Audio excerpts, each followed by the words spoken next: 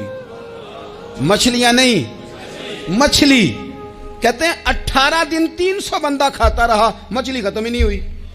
اور فرماتے ہیں کہ اس کی ہڈی نکال کے، کانٹا کہیں گے آپ اپنی زبان میں، کہتے ہیں وہ نکال کے نا تو اس کو کھڑا کیا نا جب، تو اونٹ کجاوے سمیت اس کے بیچ سے گزر جاتا تھا، 2 اس کے کانٹے جوڑے۔ فرماتے ہیں وہ اس کا گوشت ہم کھاتے تھے اور اس کی چربی بطور تیل کے ہم جسموں پہ ملتے تھے، بیماروں کو اس سے سکون آتا تھا، تندرستی شفا ہوتی تھی۔ فرماتے ہیں ہم کھایا بھی ہم نے، اور کچھ لے کے ہم مدینے بھی گئے، اور قربان جائیں نبی پاک نے بھی اس میں سے کھایا۔ ہم نے عرض کی حضور یہ معمہ کیا ہے، یہ ماجرا کیا ہے؟ تو محبوب نے فرمایا تمہارے پاس غذا نہیں تھی، رب نے تمہارے لیے بندوبست کیا ہے، اللہ نے تمہیں دیا ہے۔ مکان شروع کر لیا، ایک صاحب نے وہ مکان بنانے لگے، آپ وہ حساب لگا رہے ہیں، کہتے ہیں میرے پاس اتنے پیسے ہیں، اتنے میں نے فلانے دوست سے کہنا ہے اس نے دے دینے، اتنے فلانے رشتہ دار سے کہنا ہے اس نے دے دینے، اتنے فلانے سے کہنا ہے اس نے دے دینے۔ یہ ساری کاپی بنا کے مکان شروع کر لیا۔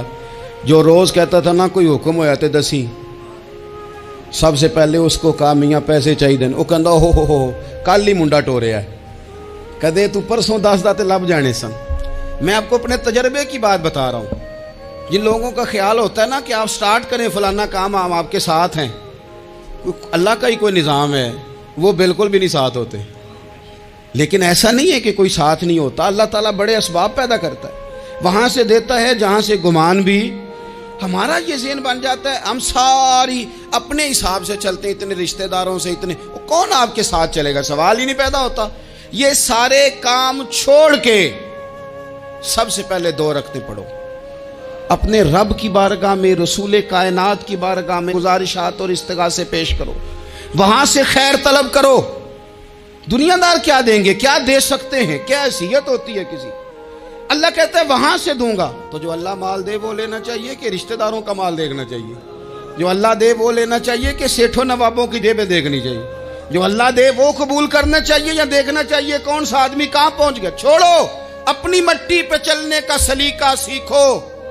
کسی کے سنگ مرمر پہ چلو گے تو پھسل جاؤ گے، پھسل جا۔ اس پر ایک اور بات عرض کر دوں، صحیح بخاری سے، مسلم سے ایک اور بات۔ کچھ چیزیں ایسی ہیں جن سے اللہ کی مدد آتی ہے، مدد ملتی ہے۔ ایک چیز ان میں سے ایسی ہے جس سے بہت مدد نازل ہوتی، وہ ہے کہ جب رب آپ کو دے نا تو پھر آپ بھی اس کے رستے میں دیں، پھر مدد آتی ہے، پھر اور آتا ہے۔ بخاری مسلم میں حدیث ہے، یہ زیادہ ہی توجہ طلب امر ہے، اس پر آپ غور کریں گے۔ حضرت ابو ہریرہ فرماتے ہیں کہ نبی پاک علیہ السلام نے فرمایا ایک شخص نے بادلوں کے اندر سے آواز سنی کہ فلاں آدمی کا کھیت اور باغ خشک ہو گیا ہے، وہاں برسو اور اس کے کھیت کو سیراب کرو۔ وہ بڑا حیران ہوا کہ بادل سے آواز آ رہی۔ پھر اس نے دیکھا کہ ایک پہاڑی پر بارش ہوئی، وہ بادل وہاں برسا، پھر نالیوں سے ہوتا ہوا پانی ایک طرف چلا۔ تو جس نے آواز سنی تھی، حضور بیان کر رہے ہیں، وہ بھی پیچھے پیچھے چلا کہ پانی کدھر جا رہا ہے۔ اس نے جا کے دیکھا کہ ایک مقام پہ ایک باغ کو وہ پانی لگ رہا ہے اور ایک آدمی وہ پانی لگا رہا ہے۔ اس نے اس سے پوچھا تیرا نام کیا ہے؟ اس نے کہا کیوں؟ کہنے لگا بتا نا۔ اس نے نام بتایا تو کہنے لگا یہی تو وہ نام ہے جو میں نے بادلوں کے اندر سے سنا ہے کہ فلاں کے کھیت کو پانی دے دو۔ اس نے کہا یار تو کیا عمل کرتا ہے کہ اسپیشل تیرے لیے بارش برسے؟ یہ بخاری پڑھ رہا ہوں، سیاستہ سے حدیث عرض کر رہا ہوں۔